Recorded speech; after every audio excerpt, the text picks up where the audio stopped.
Di sini kami akan mempresentasikan mengenai teknologi transgenik.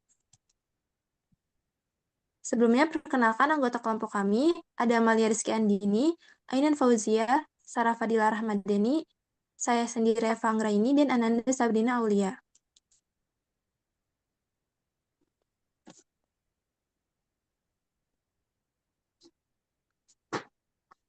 Yang pertama ada teknologi transgenik. Teknologi transgenik adalah metode dalam rekayasa genetika yang digunakan untuk memindahkan gen tertentu atau gen of interest dari satu organisme ke organisme lain dengan bantuan teknik biologi molekuler.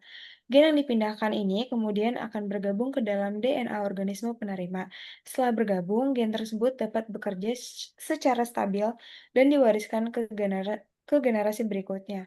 Dengan adanya gen baru ini, organisme penerima akan memiliki sifat baru yang diinginkan, misalnya seperti tahan penyakit, lebih produktif, atau memiliki kualitas yang lebih baik.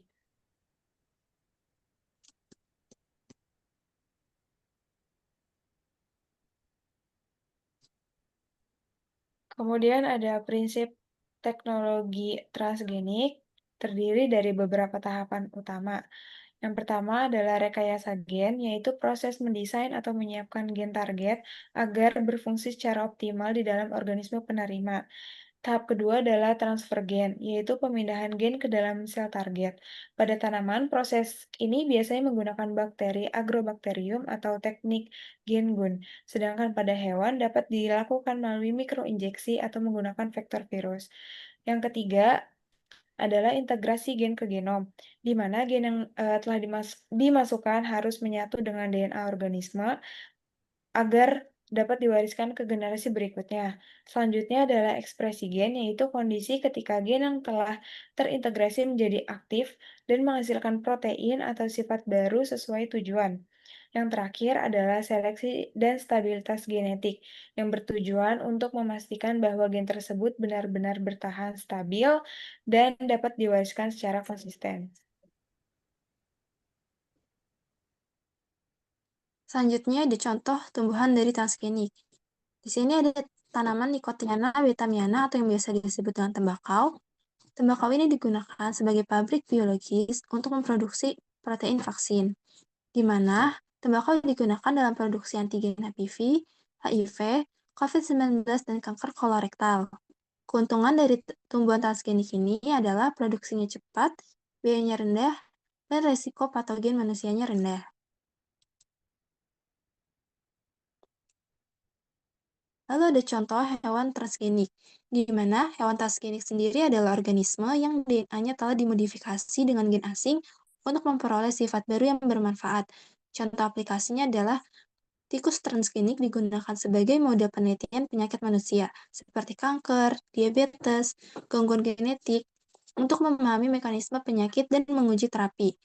Lalu ada hewan ternak transgenik seperti kambing dan juga sapi yang dimanfaatkan untuk memproduksi protein terapeutik, misalnya antitrombin manusia melalui susu.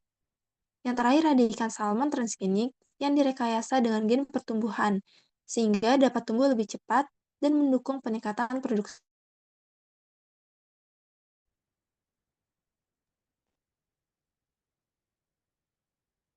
Selanjutnya ada proses produksi obat.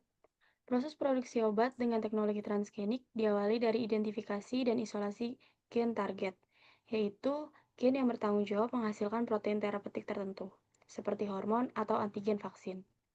Gen tersebut kemudian ditransfer ke organisme inang, seperti tanaman atau hewan, sehingga terbentuk organisme transgenik. Organisme ini akan mengekspresikan gen tersebut dan memproduksi protein rekombinan dalam jumlah besar. Selanjutnya, protein yang dihasilkan dipanen dan dimurnikan agar aman dan berkualitas tinggi. Tahap terakhir adalah formulasi, yaitu mengolah protein menjadi bentuk obat atau vaksin yang siap digunakan.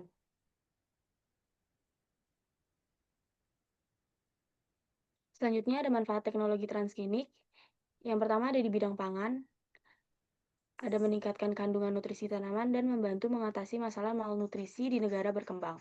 Yang kedua di bidang kesehatan, ada produksi protein terapeutik seperti hormon antibodi enzim melalui hewan transgenik, lalu pengembangan vaksin berbasis tanaman yang lebih ekonomis.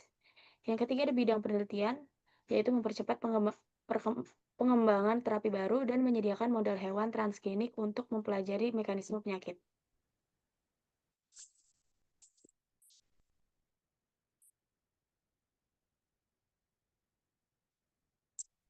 Selanjutnya ada keunggulan dari bioteknologi ini. Yang pertama, produksi massal lebih cepat dan mudah, kemudian juga lebih aman, yaitu tidak mengandung patogen manusia, kemudian biaya lebih rendah dibandingkan vaksin konvensional. Kemudian dapat diberikan secara oral, non-invasif, stimulasi imun mukosa. Masa simpan lebih lama.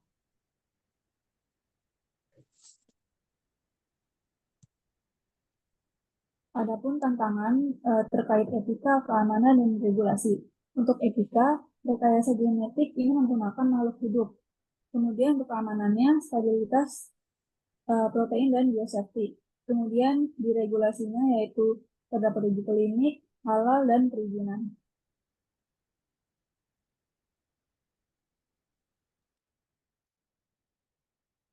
Selanjutnya, prospek untuk masa depan yang pertama itu sumber produksi protein. Untuk farmasi, contohnya itu ada vaksin, enzim, hormon, dan antibodi. Yang kedua, menghasilkan protein terapeutik kompleks. Contohnya melalui susu hewan.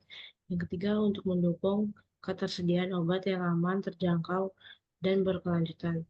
Yang keempat, produksi cepat dan dapat dilakukan dalam skala besar. Yang terakhir, digunakan sebagai model penelitian penyakit manusia.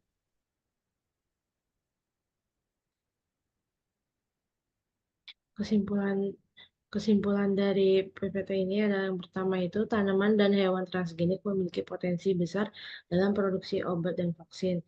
Yang kedua, pemanfaatannya harus disertai kajian ilmiah, etika, keamanan, dan regulasi yang ketat. Sekian dari kelompok kami.